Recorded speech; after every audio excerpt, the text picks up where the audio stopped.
Welcome back to another episode of JP and the Beanstalk. You bet. There's a great energy in the gym.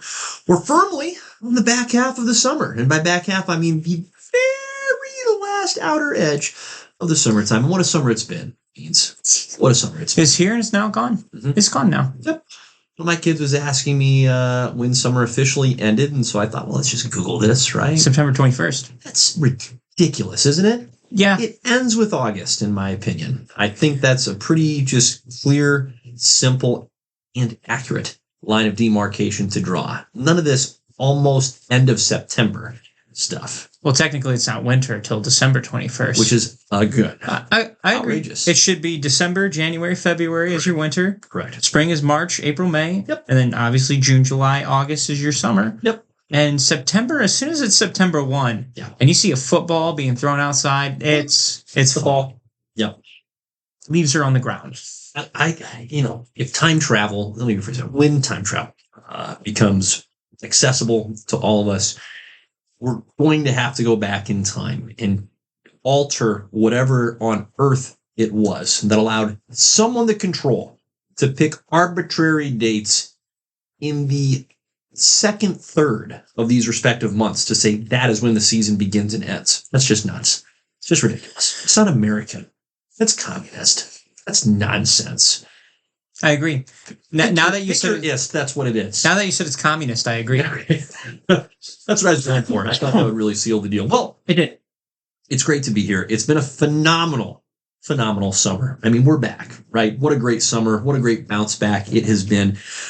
We have the opportunity, however, on today's pod to look forward, because one of the benefits of having had such great content come out over the course of the summer, and in particular, both the DCU and the MCU getting clear W's in the docket, is we've had a lot of both Messrs. Feige and Gunn telling us all their glorious plans for at least the next couple of years. It's true. Subject to change, of course.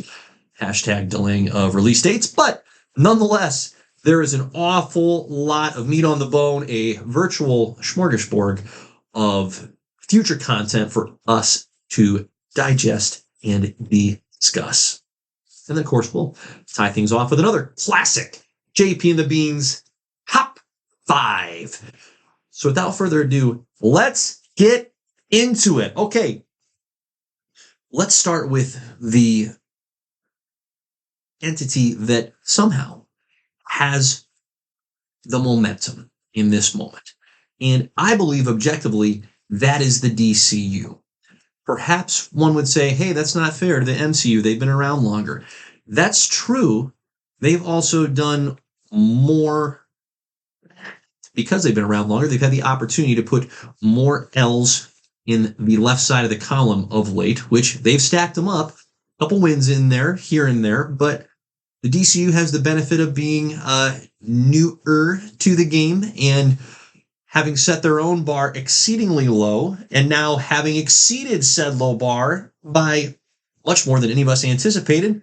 People are excited for the DCU. We're excited to see what comes next. And believe it or not, here in just a mere matter of days, we have Peacemaker Season 2 continuing this next phase of the DCU. August 21st. That's a Thursday, the third day for those of you Friends fans checking at home. Thank you, Mr. Tribbiani. So Peacemaker Season 2 coming out very soon. Moving into 2026, we have Lanterns coming out, quote unquote, early in 2026. Supergirl is allegedly in the can. In other words, filming is finished. That's June 26th of 2026. Clayface, which is being framed by Mr. Gunn as a pure horror movie, currently holding the September 11th, 2026 slot in the DCU calendar. Those are the next 4 DCU projects that we are going to get in terms of live action content. Certainly possible there will be other animated content. But in case you weren't sure if that was enough, James Gunn, as recently as this week, has started talking about the next Superman movie, as in he's working on it. And by working on it, I mean making tangible progress to the point where he's starting to drop hints of, I think we're going to start producing that soon. That's wild. And then, of course, we have dear sweet, never, almost dead, but not quite dead, Matt Reeves, figuratively speaking, of course, out there somewhere, still cranking away on the Batman Part 2, just making us wait years. October 1st, 2027. Who's in a rush, right? So there you go. There's the next 2-ish year forecast. Beans, let's go through these one at a time in chronological order, starting with Peacemaker, Season 2. James Gunn is telling us it's going to be very R-rated, which, yeah, no kidding. That's exactly what it is, exactly what it should be. Does that make it for everybody? No, but we are getting 2 seasons of Peacemaker, which is not a real sentence that I ever thought I would speak, because I didn't know who the flip Peacemaker was. Nope. Before the Suicide Squad movie, that was the second Suicide Squad movie that somehow was also one of the first, if not the first movie of this new DCU. Does it make sense? Of course not. Comics. Beans, what do you think? Peacemaker Season 2. Hey, we're here. Look, I haven't seen the first season. I know you haven't seen the first season, so that's on the to-do list. Agreed. For sure now that it's canon. I'm down. Look, at this point, James Gunn has won me over completely. So I will probably watch something if he's made it. If his hand's in it. I'm probably going to watch it because the man has done things with characters I never thought anyone would give 2 shits about, and here we are. And the list could go long ways, but the Guardians of the Galaxy, Peacemaker, Creature Commandos, picking some oddballs for the Superman movie and letting them shine tremendously. This is just James Gunn's bread and butter, is the weird out of left field characters where if you do something that's a little off the character, no one's really gonna care. There's probably before this maybe 10 Peacemaker fans out there where they're like, oh, this is the guy. Yeah, I'm sorry if you're listening, but there's no way you're cool. Like if you were one of those 10 fans, I'm sorry. I don't have that in my mind. That's mean. That's rude. I mean, these guys are like Bitcoin, essentially, though. They bought their stocks early, and now look at them. Bang. We're talking about it. John Cena is Peacemaker. So, big name. It's crazy to me that we're here. But we're here. Yeah. From a business perspective, the only way shows and movies get made is when you get a second season, is when enough people are watching the first season. And wanting a second one. And therefore, creating and demand for a second season. I still don't get it, and I'm not hating on it, but it's still, again, with all of the available roster members out there in the DC canon, Peacemaker is who we're getting a second season of. And do I need to watch it? Of course I do. Am I hating on John Cena? Not even a little bit. He's very entertaining. We love John here. We do. And it comes back so much to, regardless of the name of the character, are you creating a character that's relatable, that's compelling, and do you have a story for that character to participate in that is that's worthwhile and engaging? What we know is that there's some, frankly, it's like multiverse shenanigans going on in this season.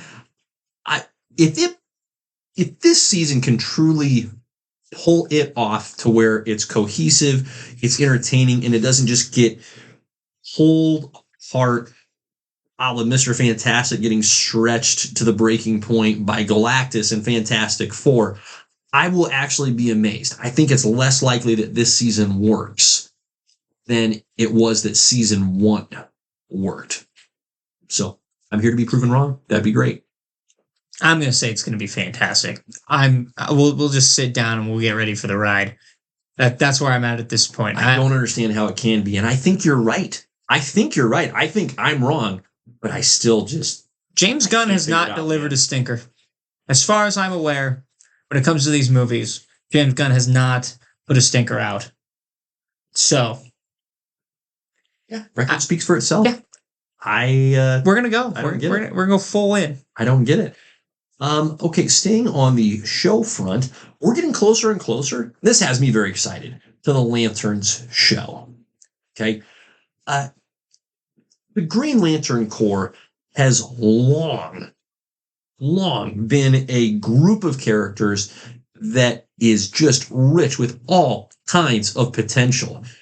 This isn't a perfect analogy by any stretch of the imagination, but I will draw the comparison regardless. Just like Marvel has struggled to create sustained success with their X-Men characters. In other words, like you could have the X-Men and just let them exist without any other Marvel characters, and you could actually pull that off. They haven't, but you could. I think you could do that in a very similar way with the Green Lantern Corps. Just stay out in space. There's a lot of weird planets and characters and individuals you can interact with in space. This is a wonderfully, wonderfully opportunistic show that I hope DC pulls off.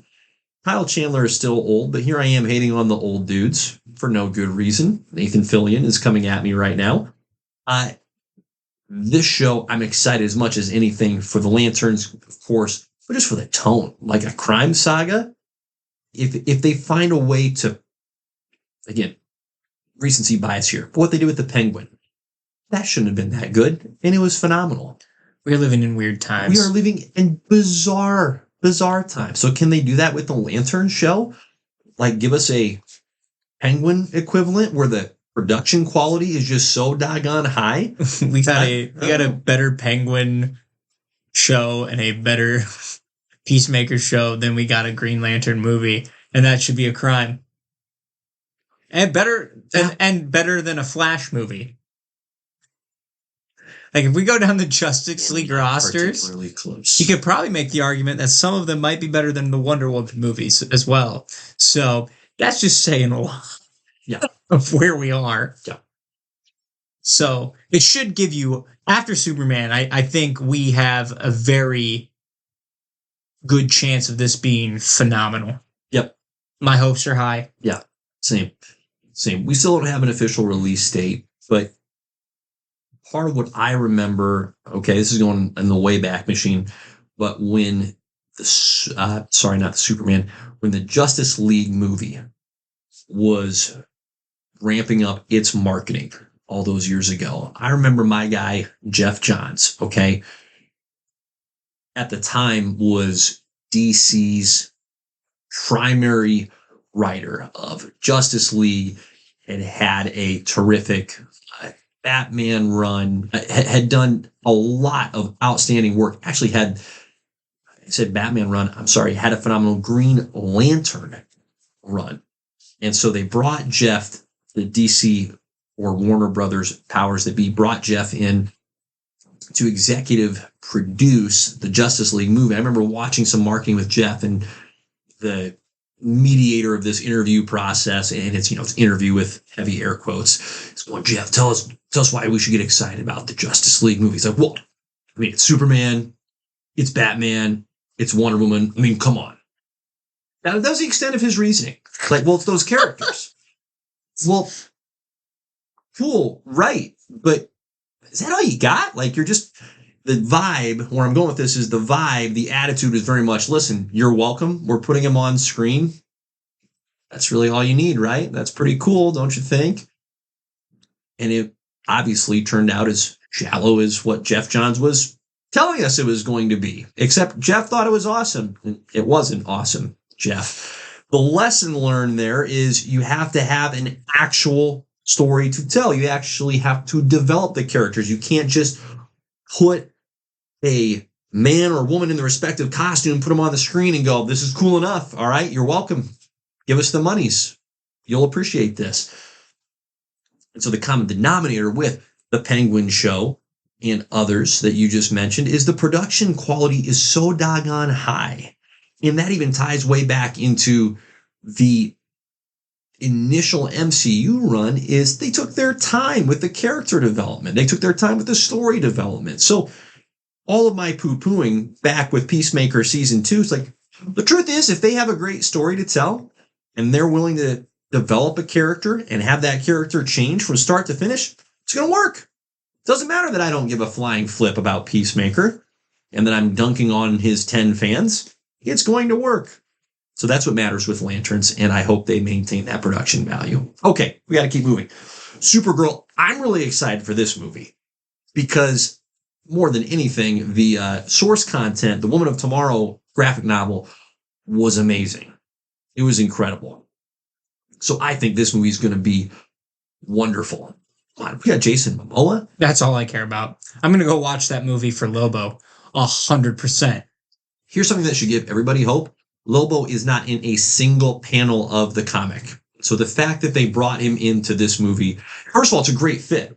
Because as soon as I heard that he was cast in the movie, I thought he should have been in the comic. It made so much sense. It's this big space quest where Supergirl is true gritting it across space, trying to hunt down this criminal. It's like Lobo would have been a perfect foil in that story. So it's going to be incredible. It's going to be, again, wild that we're getting a phenomenal Supergirl movie, in theory, ahead of other characters, but I think it's going to be incredibly, incredibly good.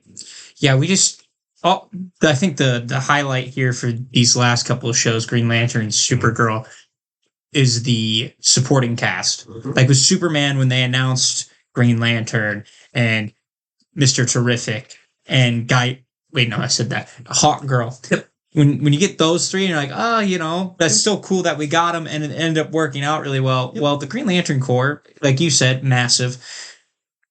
The Supergirl, I mean, if we're getting Lobo already, who else are we getting? Are we going to get a Green Lantern here as well? Is that possible? I think the routes are endless here. Yeah. So. Yep. No question. Can't wait for that. Okay. Clayface. Again, quote unquote, pure horror from James Gunn. I hate being scared, so I have no interest in seeing it if it's a horror movie, which I believe, James, that it is a horror movie. We're getting a freaking Clayface movie? Again, what world are we living in?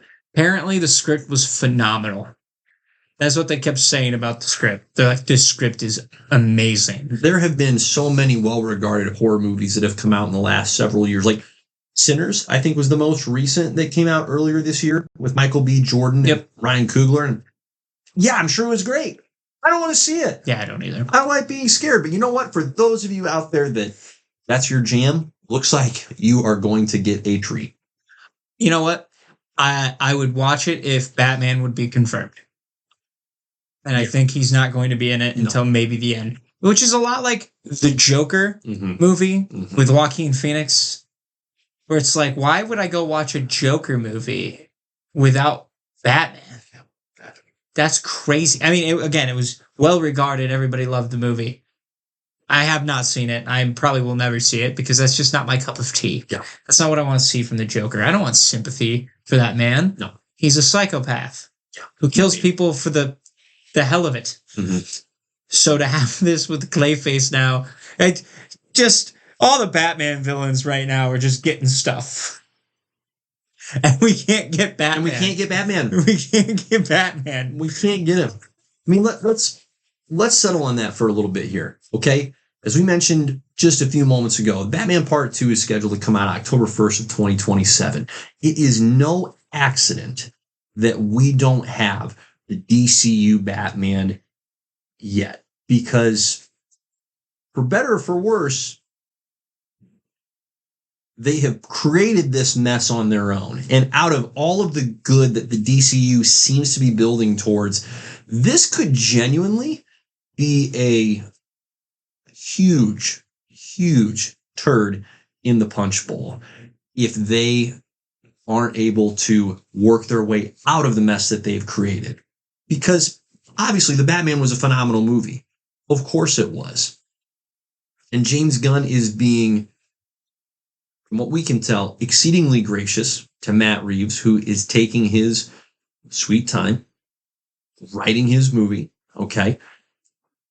But they are in this, what seems to me to be an impossibly awkward spot of going, listen, we're trying to create a storytelling machine, and we're being held up by not being able to include a key component of that big story, because how on earth are we going to get audiences to watch two different versions of Batman?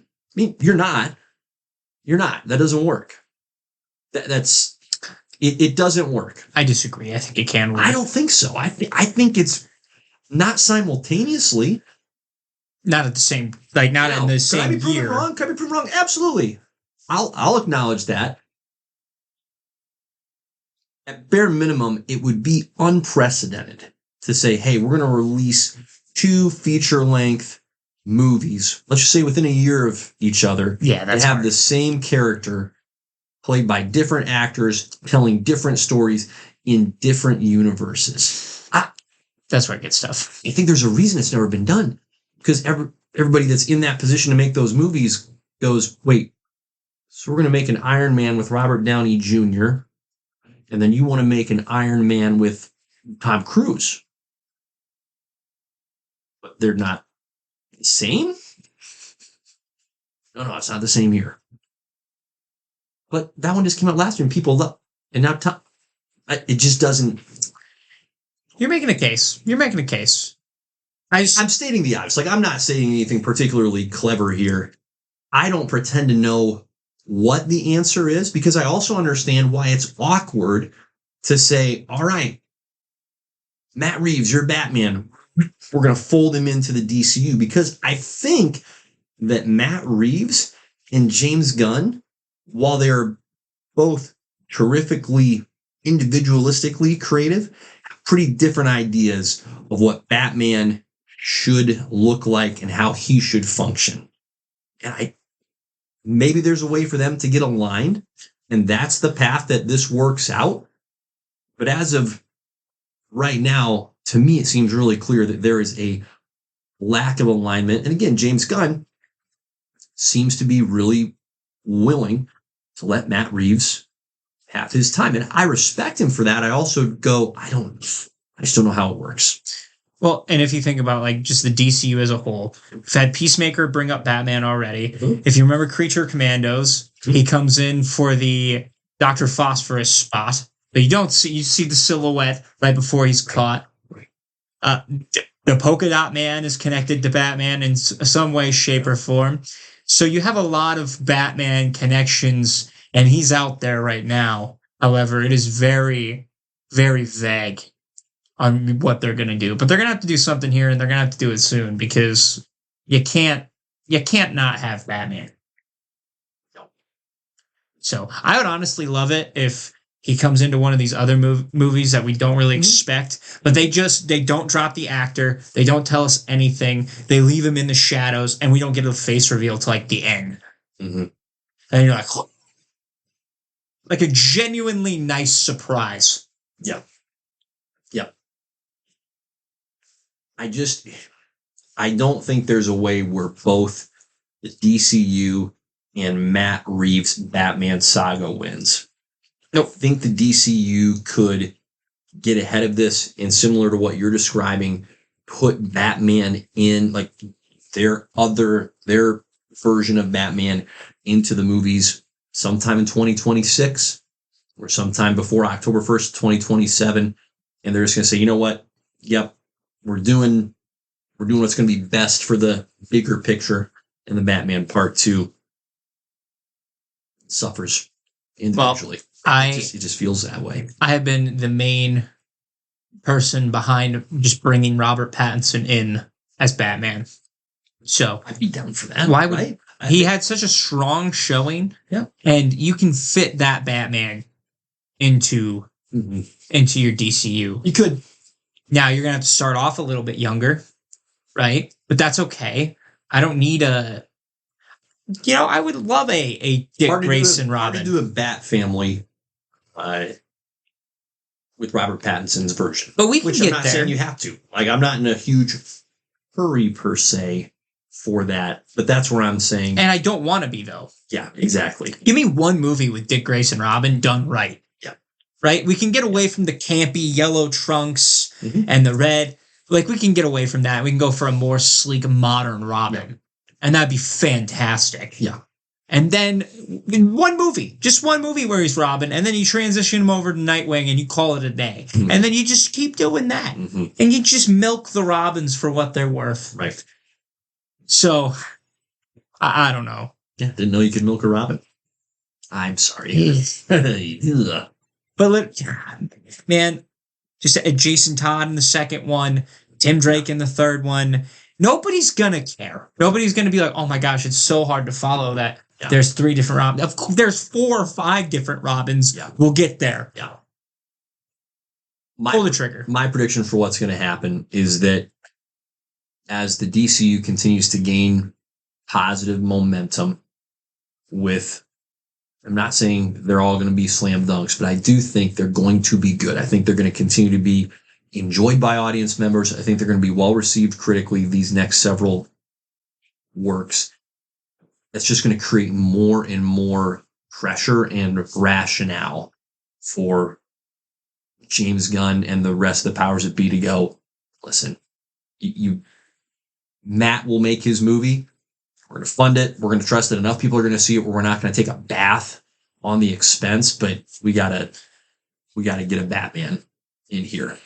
That's my prediction. I think it's going to be somewhat sad because it feels like Matt Reeves' Batman saga is going to turn into one of those, of which there are many.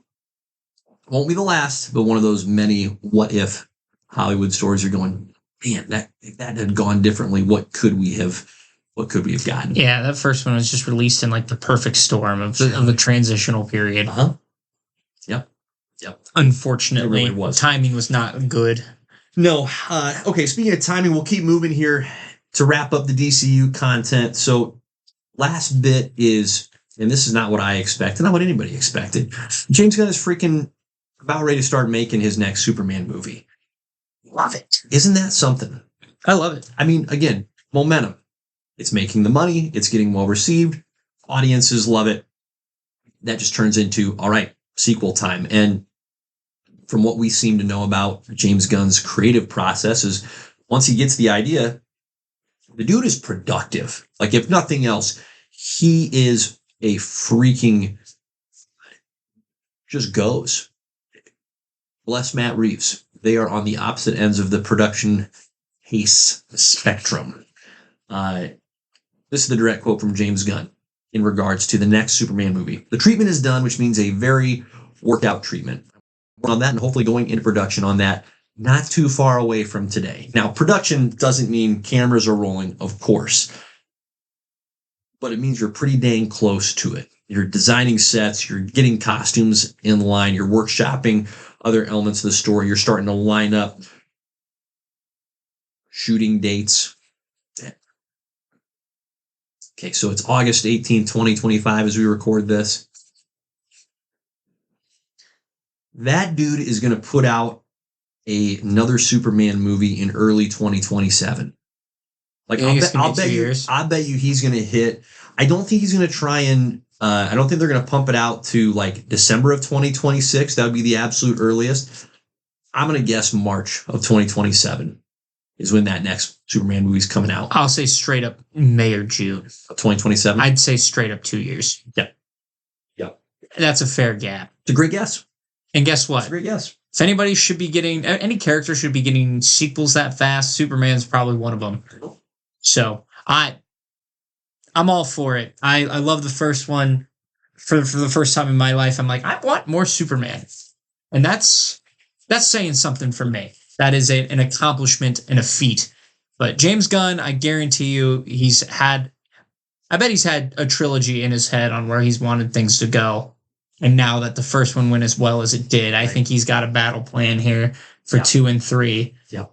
And if he keeps going in the route where he doesn't feel like he has to incorporate all of these other elements into the story from other movies and shows, he's not going to have to take the time to piece everything together. It's going to work out just fine. Mm-hmm. So I'm all for it. Mm-hmm. I'm all for it. I am actually genuinely surprised that dude's already got a battle plan ready to go for the second one this quickly.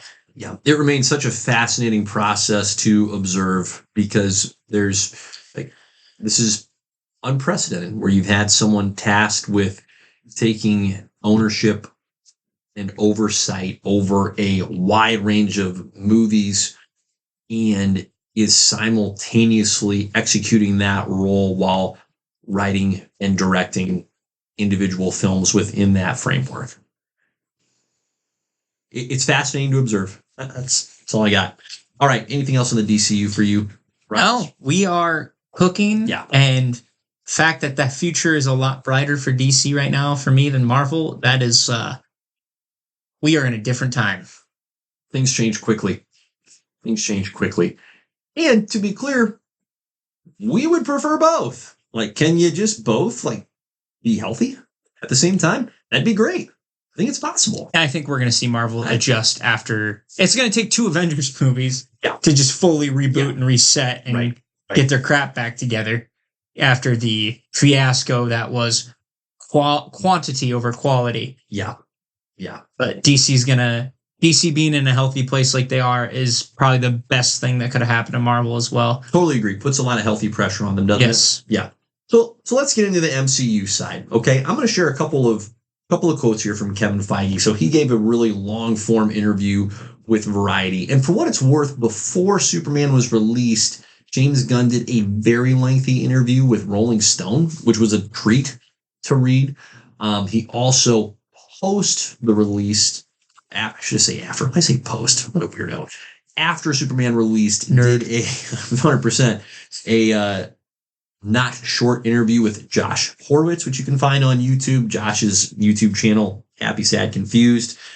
Again, I appreciate that both of these gentlemen are willing to share as much as they are without giving away all the details. But this from from Variety's article and interview with Kevin Feige, among other outlets. Feige, a couple quotes here. First one, we produced 50 hours of stories between 2007 and 2019, Feige said.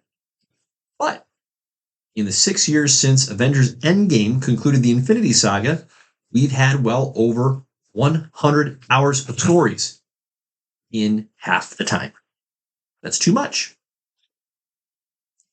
Yeah. That number's insane. That's wild. That number is insane. Wild. It's not new information as far as, hey, the topics that we've discussed on previous podcasts, but to quantify it just in sheer volume of hours, 50 hours over the span of 11 to 12 years. And then how about we just double that quantity in half the amount of time? Yeah, no wonder everybody's like, I can't even keep up anymore. Yeah. And I believe that quantity is relatively limited to it's live action. So you're not even talking about the animated entities like What If, Man, for example. They tried but they tried to tie all of it together. So point is, the 100 hours is the conservative number. Next quote I'll share, okay, and this is jumping ahead in the story. This is Feige now talking about Fantastic Four and part of what Marvel ideally would prefer to do moving forward. Feige was especially excited about the retro future aesthetic of the Fantastic Four and how the film embodies the company's efforts to make projects that aren't intimidating to casual Marvel fans, says Feige. We always were planning, even before that became a talking point, to introduce them, being the Fantastic Four, in their own world in which they are the only heroes. It is a no homework required movie. It literally is not connected to anything we've made before. This, and that's the end of the quote, this to me is the key for not just Marvel, but also for DC. Can you have interconnectivity? Sure, but that cannot be the main point, that these movies exist to serve what came before and to set up what's going to come next. It has to be individually strong. And that is what does the actual heavy lifting of maintaining the momentum of connecting to the past while building for the future. Can you just be a self-contained great piece of work? It's exactly the same place where comics, the actual books, either thrive or struggle. When the book that you're reading is essentially sending the message of, ooh, hey, did you read what happened before? Do you remember that? That was really cool. And guess what we're going to do next? It's going to be wild. And you as the reader are going, what about right now? Like, no, you don't understand. What happened before is incredible, right? Remember that? Yeah, I remember it. I read it. Okay, well, guess what? We're going to blow your mind here in another 100 pages. What? How about now? It's the exact same way that comics struggle.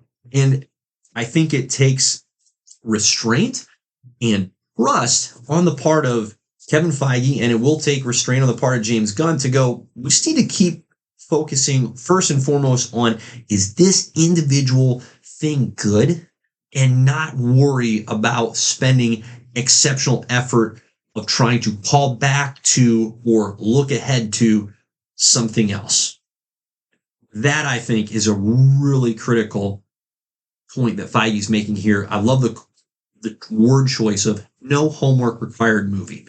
And at some point, he uses Superman as an example of, who's he talking about? Mr. Terrific. He says, I love that Mr. Terrific's just in the movie and you have no idea who he is. And you're just going to figure it out as you go. He said, that's great. I love that. So, okay. That sets the table. Here's the unfortunate thing. In spite of that reality, doesn't feel like we're working that way just quite yet. Nope, we gotta get through the crap. We have to wait. Checks notes. Okay, Secret Wars. Working backwards here. December 17, 2027. Holy Toledo. So we got a couple years before we're going to follow our own advice, it seems. Don't have a choice. Kind of locked in here. Kind of locked in. Here's the question I wanted to pose to you. Do we really have to wait 2 years? We are. All right, I acknowledge that. It is happening. But do we really have to? Do we have to do it this way? I don't think we do. I think for them, they have set up Avengers as the reboot. Instead of them just scrapping everything and being like, all right, hard reset. I think they're going to go into this, have Secret Wars be the reboot. Because here's the other thing. I don't think they have any ideas. I think if today they were like, okay, scratch everything, screw it. We're not going to do anything to wrap this bad boy up because this present is gross. Okay, we're putting an air freshener in a turd here. It might smell a little bit better, but it's still not great. So it's going to smell primarily of turd. Right. So for them to, I think they need to take these 2 years, let what's happening happen, and take the good, take the bad. Yep. They need a plan. And here's the other thing. I wouldn't even announce your phase 1, your new phase 1 after this reboot. Mm-hmm. Don't even say anything. They already have, though. That's the stupid thing. For after Secret Wars? Like what? X-Men. Oh, I mean, we already knew that, though. I know, that's their that's their silver bullet. That's their solve. Like, guys, this is all worth it because when we're done in 2 years, you're going to get new X-Men. See, but we all could have guessed that. We all could have guessed that. We don't have current X-Men. You don't have to do this. Literally, after Secret Wars, all you would have to do is just go across the new Earth and just show like Xavier Mansion with no context, nothing. You go somewhere else, the Sanctum Sanctorum. You go somewhere else, the Daily Bugle. Yeah. You go somewhere else, you're back in Wakanda. And just those little key things where it's like, okay, everything's back, where it's a reset. We don't know what's going to happen. And here's the other thing, too, of this reboot happening. Yep. What are we going to do with the things that did work? We have a Daredevil. That's been fantastic. Mm-hmm. We have Tom Holland Spider-Man, who is... Hey, he's been great. Tom's been terrific. He's been... Tom's been great. Willing, able, we're continuing to go in a great direction with him. Yep. So you have those guys. Mm-hmm. Because you can get rid of a lot of the other stuff. Mm-hmm. We can reset Thor. Yep. As much as I love Chris Hemsworth, we're at the point now, we need a fresh Thor. We're going to get a fresh Iron Man. We're going to get a fresh Captain America. Because we need them. Because if anything has been shown here, holy crap. If you don't have the X-Men, you don't have the Fantastic Four, you don't have all access to Spider-Man, it leaves you with the Avengers. And when you kill off your main two Avengers, weird, you struggle. So, I think they need those 2 years to actually reboot, see what's working, see what's not working, keep what you can keep, and figure out a way to retool it. Yeah. That's going to be the hard part, too, is retooling everything. Because, again, we talked about this off camera before. Yep. Spider-Man in itself is on its own timeline. Sure. Like, do we see Tom Holland after this hang up the webs and we get a fresh new Spider-Man? I don't know. Does everybody just get recasted at this point? Yeah. We don't know. Yeah. But I think you have to, at this point, you've already invested the money, you've already hyped it up enough. You set the things up that you've set up. 100%. You're locked in. You can't stop it. I'm saying, and this is just the equivalent of the old man yelling at the clouds meme, like, you shouldn't have done it this way. You shouldn't have taken all of this time, because I think you've already learned the lessons that you needed to learn. I don't think another 2 years gives you fresh lessons. You're just going to be hitting yourself with lessons that are already very well established. And in the meantime, you're watching, as a business, you're watching your primary competitor build positive momentum. So that is a factor that did not exist for the MCU 10 years ago. Yeah. Heck, 5 years ago. I will say, though, would be a more accurate timeline. What they are using to buy time, for the most part, Yep, has been working. Sure. Daredevil worked. Ironheart worked. Yep, Thunderbolts was great. Thunderbolts worked. Captain America, that was a hit and miss. Terrible. That was Yep. It didn't hurt them, but it didn't help them. Yep. I'm comfortable with calling that a neutral. That's probably what Wonder Man will be at its best. Wonder Man at its best will probably be neutral. I'm going to keep an open mind. Good for you. I agree with you. Hey, trust me, I understand. I know. No, I appreciate the posture you're taking. I do. And then we're getting Spider-Man. So they're going to stay alive, and Daredevil's going to be there somewhere. Yeah. They are going to ride the backs of Daredevil and Spider-Man, which, let's be real, Daredevil is a pillar in Marvel on his own right. They're units. So they are units. They're picking the right couple of people to do it. Yeah. However, the fact that we're depending on Sony to pull this off, to actually help Marvel out, that's we live in weird times. It's kind of like, there was this baseball player when I was growing up, all right? His name is Matt Stairs.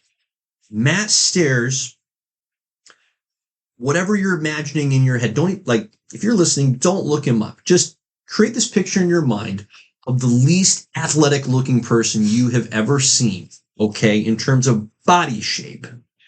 And then add hair that's too long, a face that's too old, a goatee that doesn't look good.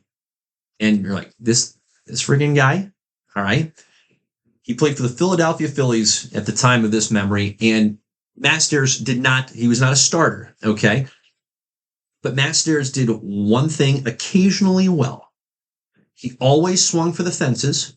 It was legitimately all or nothing. He is either striking out on 3 pitches or he's hitting the ball to the moon.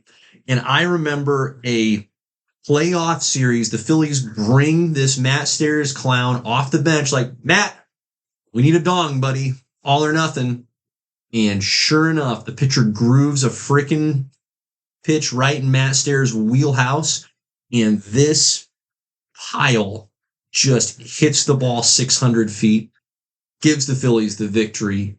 And you're going, this guy's the hero. And on a team that is filled with all-stars and Hall of Famers, Matt Mother-Loving Stairs comes off the bench and is the hero.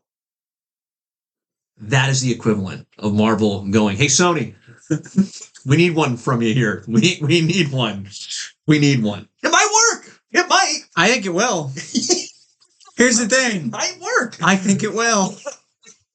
And that's just going to add more fuel to the fire for Sony to be like, why would we get rid of the rights to Spider-Man? We're really good at this. Morbius is still there, right? That's what I hate the most. Can you imagine after that, Jared Leto's the end credit scene? No.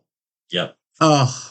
Yeah. Okay, so let me quickly run through the chronological order of what we're getting here to frame it up a little bit more. So Wonder Man is coming December of this year, 2025. Spider-Man Brand New Day, July 31st, 2026. That's bold. Feels like it's going to get delayed, but it really actually won't, even though it should. Okay. Daredevil, Born Again, sometime in 2026. We've been told we're getting season 2. Probably March. I would assume. I agree. I can't imagine they would wait that long. I don't think they will. No, March seems like the sweet spot. That was when we had, obviously, the most recent season. Why wait any longer? All right. And then, Doomsday, December 18th, 2026. Secret Wars, December 17th, 2027.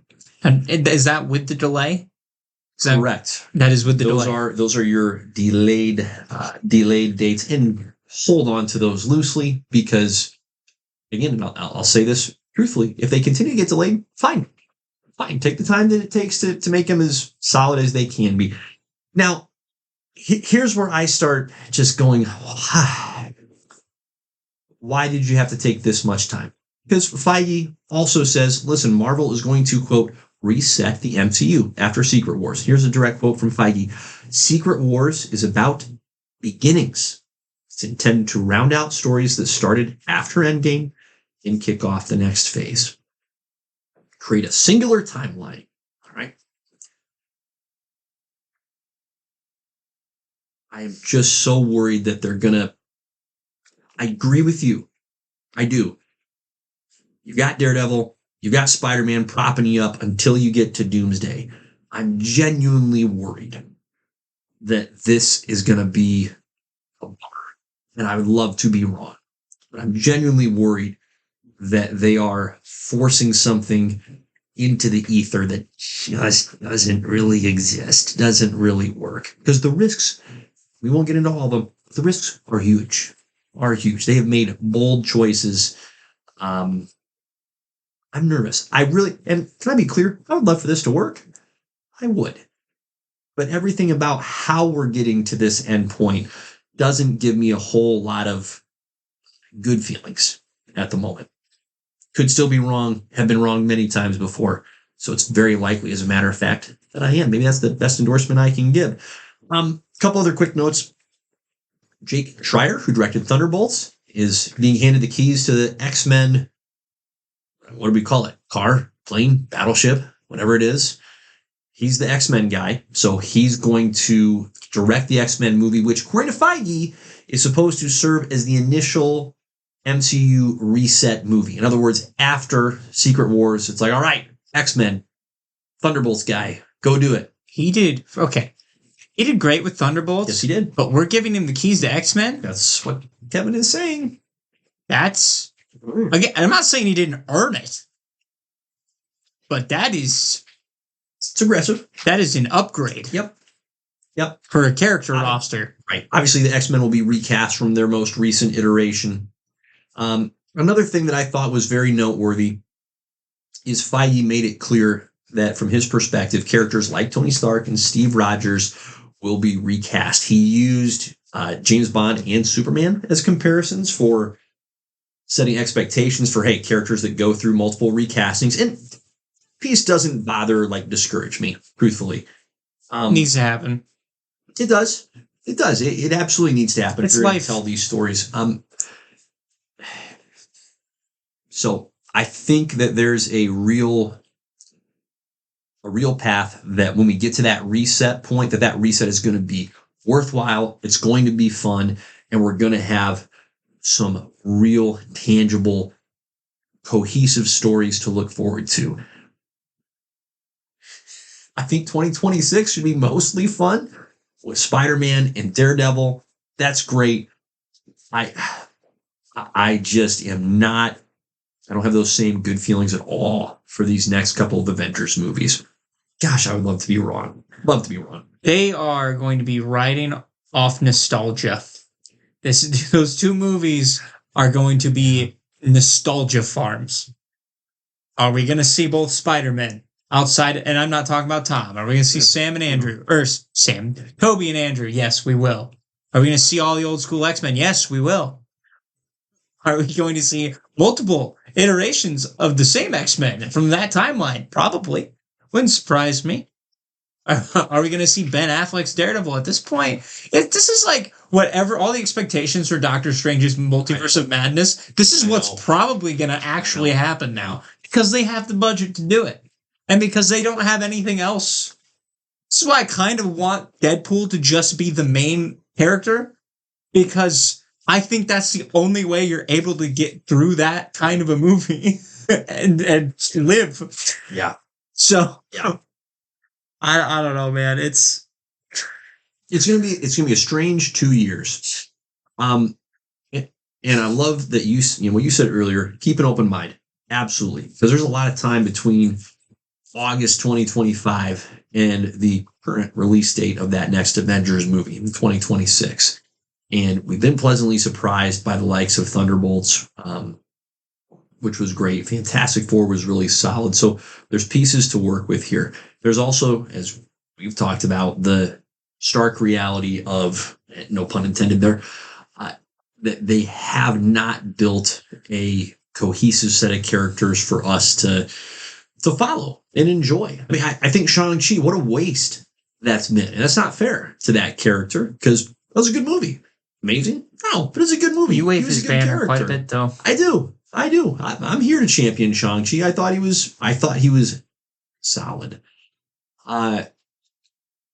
So they are packing in, you're right, all that nostalgia. And it feels like a literal comic event that, again, you talk about, you're reading it, you're going, okay, there's a lot of callbacks here. There's a lot of look out for what's coming. What the fudge is happening? This is nuts. I totally agree with you. Without Deadpool just like running through all of it, making fun of it as he goes, I don't know how it works. So it'll be something else to witness. But before we get there, we've got another great season of Daredevil coming up. We've got what will probably, in spite of Sony's best efforts, be a really good Spider-Man movie.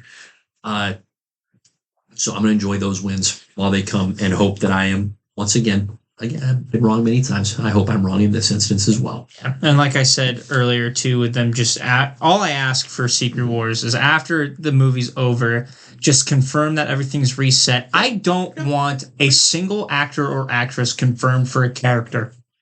I don't. If you want to get us hyped for certain characters, silhouette them out and call it a day. I don't want to know who is who. Give me time, give me space, so I can clean slate everything and we can just go. Yeah. That's where I'm at. Yep. Totally agree. Love it. All right. Anything else on the MCU front, my man? I'm good. All right. Well, then, without further ado, it is time for another classic JP in the Beans Top 5. Today's Top 5 topic, in honor of our guy, James Gunn, giving us hope upon hope of, oh, yeah, guys, I'm working on another Superman movie. Should be coming out any day now. We thought, why not talk about our top 5 Superman villains? Not including Lex Luthor, because we just got Lex in the most recent Superman movie, so we're going to excuse him from this list, okay? Obviously, he would be in the list in some form or fashion if he was allowed to be included. But for the sake of a little more creativity and including another phenomenal Superman villain that might not have otherwise made it on the list, Lex, sorry, but you're in Belle Reve, buddy. You're out. Without further ado. Yeah, we want to make it interesting. We do want to make it interesting. Beans, you go first. Oh, I'm going to piss so many Superman fans off. Do it. Listen, my top 5 is going to be a little interesting. That's great. You're going to say Lois Lane for number 5, aren't you? There's going to be 2 characters that probably should be on this top 5 that I've left completely off. It's fantastic. No, I didn't put Lois on here. Jimmy Olsen. That'd be hilarious. Hey, Jimmy's gone through things, man. He has. There's some trauma there. For sure. My number 5, I have Metallo. I was back and forth between him and another character. Look, do I know a ton about Metallo's backstory? No, I don't. Here's what you need to know. He's a robot that runs on kryptonite. That's enough. That's awesome. That's badass. Gives you a chance. He literally shoots radiation out of his chest like he's Iron Man. Mm-hmm. And who doesn't love cyborgs? But imagine he's essentially designed as the Terminator. Yeah. Just running on kryptonite. And with kryptonite just pouring out of his orifices. It's great. Exactly. It's a gross word. Yeah. I'm sorry. You know what? Immediate regrets. I'm glad that you came to that decision on your own. Yep. I love the design for Metallo. It's a character I would like to learn more about. So I'm going to put Metallo at my number 5. It's fantastic. It's fantastic. Okay, my number 5 is Superboy Prime. Now, who the flip is this guy, you may ask? Well, I will tell you. Superboy Prime was first introduced in, as we teased just moments ago, one of the very first comic events, DC's Crisis on Infinite Earths, where the multiverse comes to a head, and in an effort to stop the evil Anti-Monitor, a Superman and a Superboy from an alternate universe sacrifice their Earth so that Earth can survive. Yeah. Okay, and then decades pass. And then my guy Jeff Johns, who I mentioned earlier, goes, hey, it's the 2000s. We need another crisis. So he does it. And he calls it Infinite Crisis. You know what Jeff Johns does? He brings that Superman and that Superboy back into the fold because they weren't actually dead, because comics. And Superboy Prime, as he decides to call himself, comes to our Earth and goes, this is terrible. All the heroes have turned evil. I should take over. And he heel turns and he goes evil and he starts killing heroes left and right. And they send him out and they have the Flashes carry him away. But then, of course, he powers up and he comes back and all of a sudden he is exceptionally powered. He rips through tons of Green Lanterns, killing them. And it takes 2 Supermen to take him down. And all they can do is imprison him on Oa with the Green Lanterns. But not before. Here's one of the coolest things this guy does. Okay. Superboy Prime goes so full heel that he burns the Superman S into the skin on his chest. Like, he is just convinced, like, hey, I am the best Superman that there is. He just goes completely bananas. So Superboy Prime, an unexpectedly delightful and terrifying Superman villain. That's my number 5. Okay, how could I possibly top that? Great question. My number 4 is Ultraman. Speaking of Superman adjacent, I'm sensing a trend. Just turds, right? These guys could be partners. They just belong with each other. Ultraman, also from an alternate Earth, feasts on kryptonite. Doesn't hurt him. In fact, he loves this stuff. It's what gives him his power. So rather than the yellow sun, no, he's going, give me the green kryptonite. Let me pound the stuff. One of the problems that makes Ultraman such a hazard is not only his affinity for kryptonite, which is bad for Superman, but because he's from an alternate universe, he has that Cuz Comics power where Superman can't really hurt him. He has to find other ways to take down Ultraman, because when he just punches the guy, it's like, not a big deal, brother. I'm fine. How are you doing? Kryptonite? So Ultraman is my number 4. Okay. There you go. My number 4, I have Mr. Mxyzptlk. Yes. It's great. Just because of the pure fun of the character. He is fun. The fact that he just shows up, he's all powerful, and he's like, you know what I like to do in my free time? Mm-hmm. Just dick around with Superman. like, I want to make him 2D. Yep, can do that. Want to take away his powers or turn him into a Tyrannosaurus Rex? Sure, we can do that. Yep. He's just, it's awesome.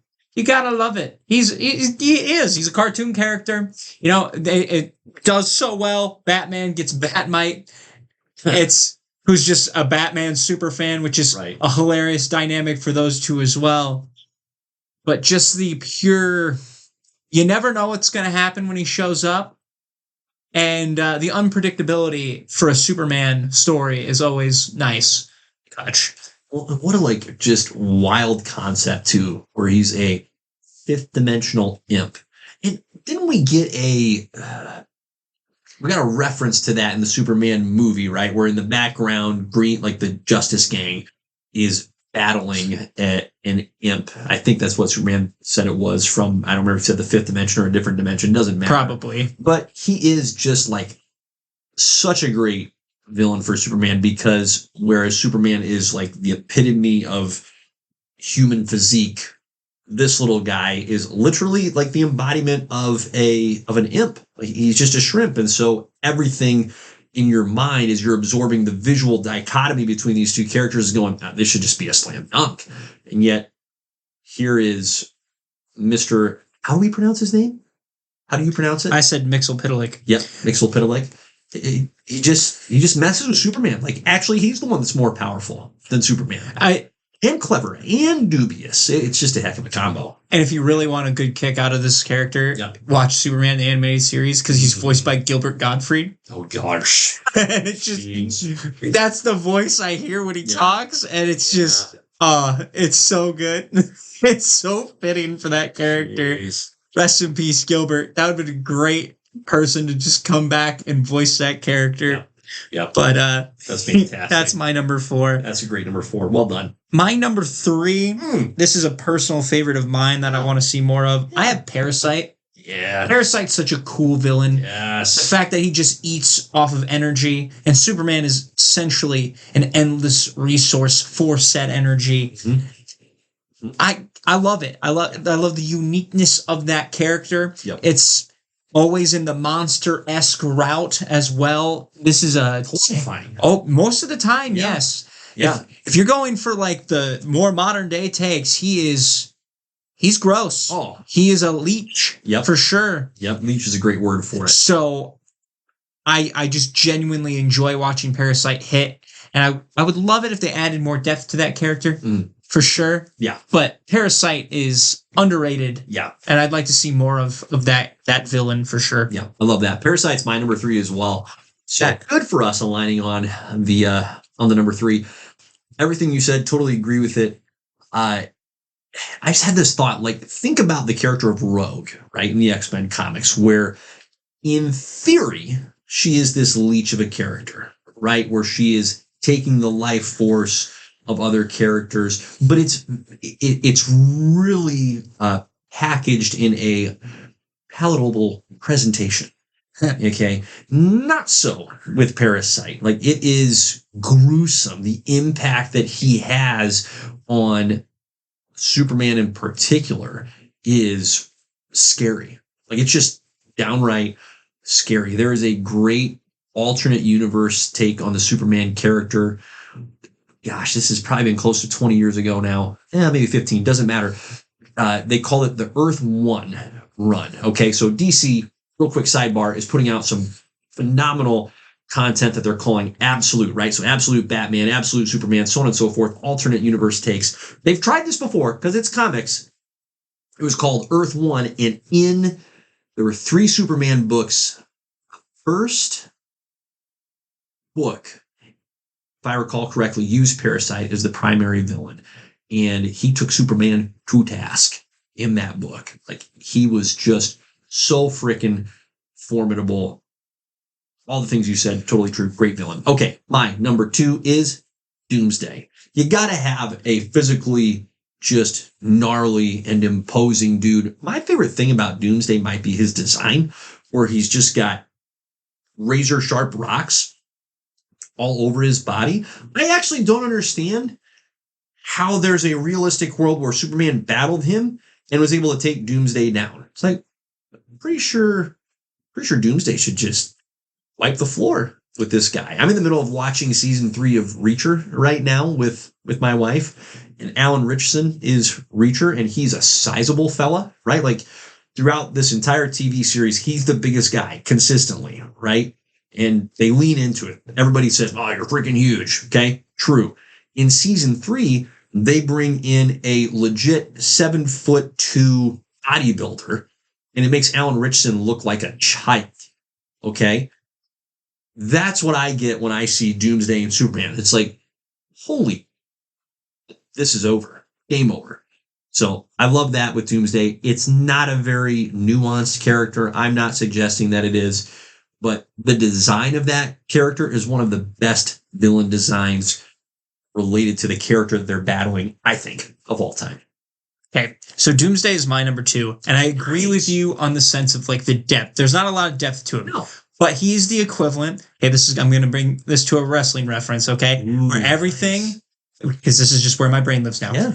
Everything is going fine. And then all of a sudden, you hear Brock Lesnar's theme hit, and it just turns into a, it's Brock Lesnar. Yep. Okay, that is Doomsday of DC, because Brock Lesnar is not the guy that's going to be talking on the mic. He can, and sometimes he's really funny, but for the most part, he shows up because of his pure presence.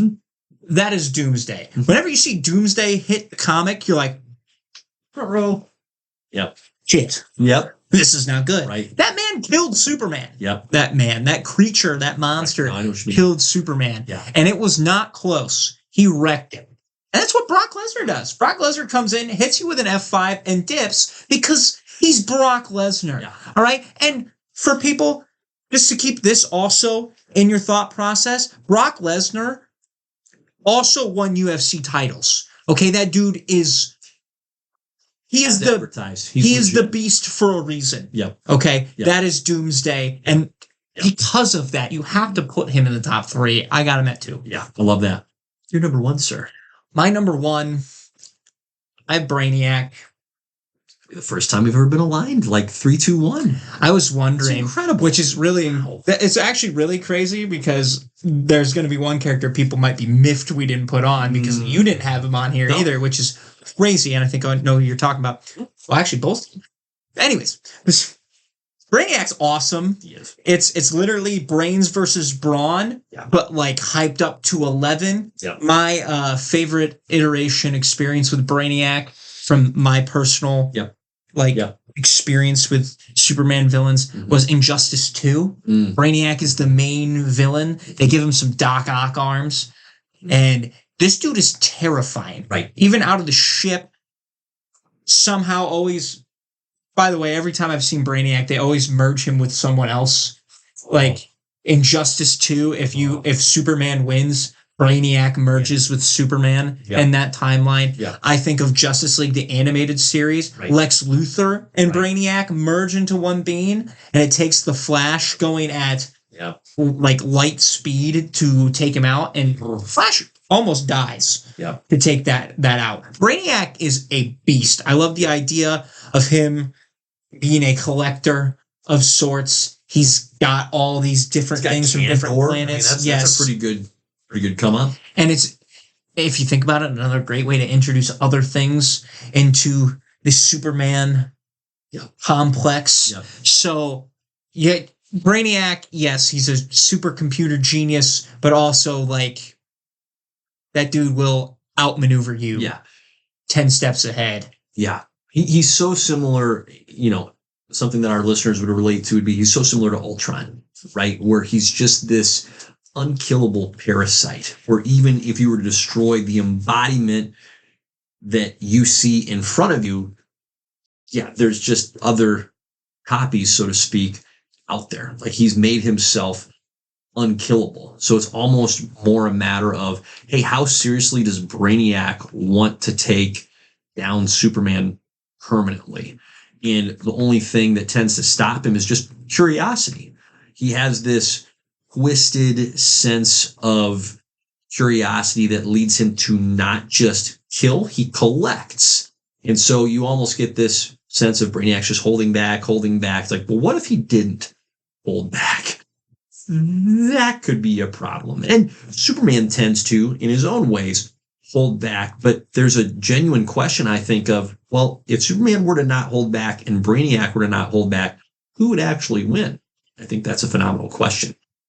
There is a really good, to give Jeff Johns a little more flowers here, he wrote a really fun Superman Brainiac comic that's just called that, Superman Brainiac. And it's the two of them going toe to toe. It's an absolute delight and an easy one to pick up and read without, again, prior or having to worry about what comes later. Whole lot of fun if you haven't read it before. Jeff Johns, for all I was dunking on him earlier, has written some really fun comics. That one included. Okay, phenomenal top 5. What do you think people would be, bring the... Well, Darkseid. Yeah. I took Darkseid off because to me he's such a Justice League threat. Same. That yes, obviously when it comes down to it, it's Superman versus Darkseid 1v1ing oftentimes. Yeah. However, he's literally targeting Superman as an individual. He's targeting the Justice League. He's targeting the world. Right. Right. Yeah. It's not just, I'm coming after Superman to kill Superman. Yeah. I'm coming after everything. Mm-hmm. The other one is Zod. Zod has just, I think for me, has been overdone and just like what I've realized about Superman villains, they're either Superman clones. Yeah, in evil some versions aspect. of Superman. Yes. Yeah. Or they're cyborgs, like Mhm. Brainiac, Metallo, Mm-hmm. or they're just aliens. Mm-hmm. Aliens / monsters that are just. Yep, like a Mongol. Yep. Doomsday. So there, you just have one of those three categories. And for me, Zod is just boring at this point. We've gotten Zod a lot. Yeah. I feel like it's always Zod in some way, shape, or form. I'm tired of the Superman clones per se. I agree, because Bizarro isn't that compelling of a villain for me either. The Zod one is, I think, hardest. Like, you can use him in bursts, but it's hard to create a Zod that you don't actually, as the reader or as the audience member, go, it's okay if they kill this villain. I'm good with that. There's just not, it's like, oh, there's more to see here. Let's see what else. Not really. Like, he's so singularly and narrowly focused on, well, I'm a Kryptonian and I can just conquer you know what, therefore I'm going to. Okay, that's all you got? It's not that compelling. It's okay on the surface, but again, just has its limits. It does. I like one of the most badass Zod moments I can think of for me is literally in Injustice 2, him killing Tim Drake and Batman bringing out the Justice Buster just to kick Zod's ass because he just killed his son. Mm-hmm. And that doesn't even include Superman. Yeah. So I'm just totally okay to not have him on the top 5. I would prefer, this is my plea to DC. I would prefer we don't see Zod for a while. Yeah. If anything, if you're going to bring him back, I would rather him go against Kara than Clark. Yeah. Truly, he'd be a better Supergirl villain than Superman. He needs a different at this point. Yeah. Totally agree. Well done, Beans. Great top 5. Yeah, we had the same 3. Imagine if we would have had Lex. I bet it would have been 4. I bet it would have been 4 in a row. It probably would have been. And listen, obviously, like, is Lex a top 5 Superman villain? Yeah, no doy. But again, we just got to see him in the Superman movie. He was terrific. Way to go, Nicholas Hoult. We're going to see more of Lex Luthor. This is more fun to talk about. Okay, so who could future villains be that we would enjoy seeing? And I think it's most likely, for as much as I'm hearing the 5 and the 4 flag for Superboy Prime and Ultraman, I do think it's going to be one of those characters that we mentioned in the top 3. As a matter of fact, since Doomsday was already done in the Batman v Superman movie. Another one I don't want to see for a while, by the way. It's exactly what I'm saying. I think you can take that option out. It's probably a Brainiac or a Parasite. Or, because James Gunn loves the weird, a Mr.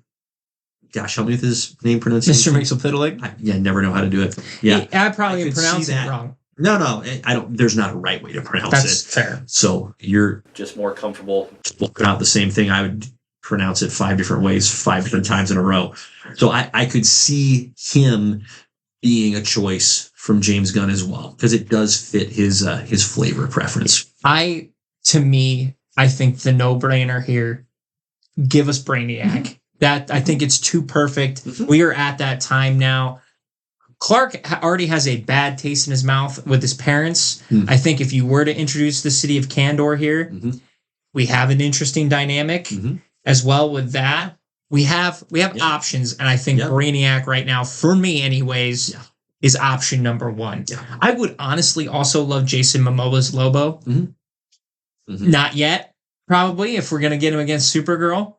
But to me, that's a fun... Keep him in the anti-hero realm, right? Like, can he and Superman tango? Absolutely. But you want to see him not be just full heel, full villain. Right. Yeah. Let him be the Goon Squad. That's great. Brainiac's my vote. Yep. For sure. Seconded. First in? Hate that already. Okay, rescue us. Anything else? No, that's it. Take us home, Beans. On that note, Godspeed. Peace.